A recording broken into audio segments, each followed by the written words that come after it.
Most of the advice you get when it comes to making habits is literally the exact same. Oh, just stay consistent. Do it for 21 days or 27 days or 36 days. In reality, all of this is crap advice and it doesn't help you very much. Well, in today's video, I'm going to share with you one of the most common suggestions based on research that actually works for sticking with habits.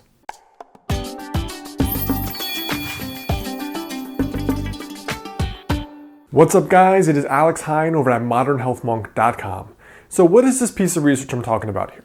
Well, in reality, people will tell you things like, oh, just start small. And even though I talk about tiny habits a lot here, that also doesn't help you very much, because if you need to get in the gym and you're finding yourself resisting going to the gym and you hate it and it's not fun and it requires effort and it's tiring, how do you actually do it? Well, based on the research, for example, they found that in one study, basing your habits around events, like a mealtime, makes you a lot more likely to actually stick with them. All right, so what does this actually mean, basing your habits around events? An event would be, for example, waking up, going to bed, going to work, coming back from work, or having meals. So they're physical events that rarely change throughout the day. For example, contrary to that, research has found that doing habits randomly, just picking a random time to try to do them, or just trying to put them in your schedule at different spots, doesn't work very well because it's not really anchored towards anything. It's not anchored or linked to anything. So let's think about some habits that commonly go together already that tend to work really well. For example, flossing and brushing your teeth. They tend to get linked together very commonly, and they tend to be things you just do instinctively. What about going to the bathroom and flushing the toilet? Or what about going to the bathroom and washing your hands?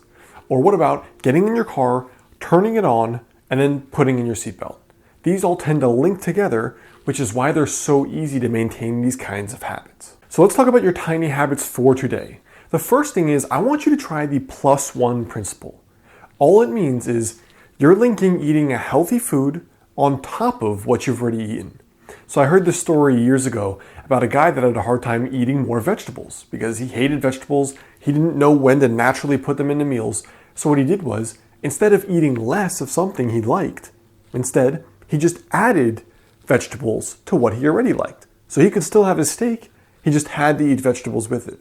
So in other words, you're linking having vegetables or fruits to already a meal that you like. So the first thing is try linking something you're trying to eat more of that's healthy to a current meal. That could be adding vegetables to what you want, or it could be having your meal and linking having a cup of fruit to it, for example. Strategy number 2, linking water to waking up.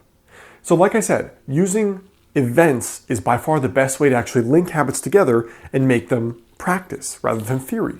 So one of the things I do is I leave a 2-liter bottle next to my bed, and instead of just randomly trying to drink it because it never happens with me, it's right next to my bed, and I even have half a lemon sometimes. And I'll squeeze it in there right when I get up and just start chugging it, half of it, which is about half a liter. And I found that otherwise I will not drink water throughout the day. But because I've linked it to an event, waking up, it's much easier to do it. Now, the other thing you can do here that I also do is linking waking up to an actual morning routine. I've gone in depth into my morning routine, and as well as the morning routines of lots of millionaires and very successful people, as well as my dad when he lost 40 pounds. But really my morning routine, the first thing is doing yoga, because it wakes me up, it helps me with my back and neck pain from sitting all day. And the only way I became consistent doing yoga every day for 10 minutes was by linking it to waking up. Because when I wake up, then there's like this weird gap between getting ready and getting out of the house. And I found that linking yoga and my meditation and all that stuff to waking up is the only way I've actually stuck with it. So here is your tiny habit for today. Pick one habit you're trying to work on and then link it to an actual event.